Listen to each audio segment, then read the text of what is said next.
الحكام ما طلعوا من الملعب الا الساعه 12. والله يعني مشكله وهذه شغله يعني جدا سلبيه، ان الاحتجاج يصل الى هذه المرحله، يصل الى مرحله تهديد، يصل الى مرحله الايذاء الجسدي. يعني اوكي الحكام الله يعينهم على يعني الايذاء النفسي والالفاظ اللي دائما ما يعني ما تودع الحكام من كل والله اسامه مرينا بهالظروف هاي.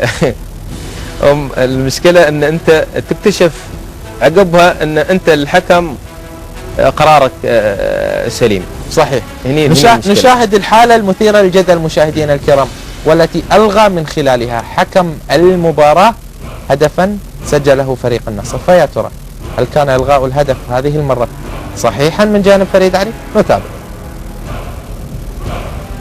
لاحظ هني طبعا في الدقائق الاخيره هاي تقريبا 87 او 88 النصر سجل هدف. طبعا تم الغاء الهدف بناء على رايه من صالح المرزوقي. صحيح. احنا مثل ما نعرف يمكن حتى المشاهدين الحين من كثر ما متابعين ويانا الحالات هاي تتكرر، اللي هي متى يتم معاقبه اللاعب المتسلل. صحيح. في 3 محاور او 3 نقاط دائما يعاقب عليها اللاعب المتسلل. مثل ما قلنا اذا كان تداخله النشط الفعال من خلال 3 محاور، اذا تداخل في اللعب او تداخل مع الخصم او استفاد من فرصة وجوده في موقع التسلل. الحالة هاي بالضبط تداخل مع منو؟ تداخل مع الخصم، اللي هو منو الخصم؟ الحارس. بالضبط الحارس. انت لاحظ الحركة اللي سواها، لو بالعادة هذيك الثانية توضح الحركة اللي سواها، اعترض رؤية أثر على رؤية الحارس. هاي روحها سبب وجيه وكافي جدا بإلغاء الهدف. صحيح.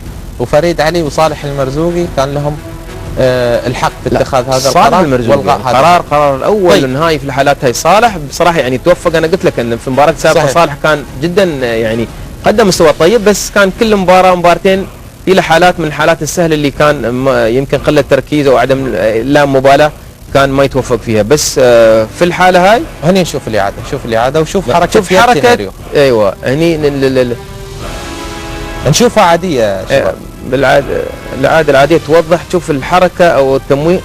لاحظ هني الحين نشوفها العادية محمد من غير تثبيت شو اسمه. لو تجيب الحركة اللي سواها هاي بغض النظر عن القرار، حتى لو كان غلط مسلم، حتى لو كان القرار خاطئ، ردة فعل الجمهور ما لها اي تفسير. بالضبط. نعم.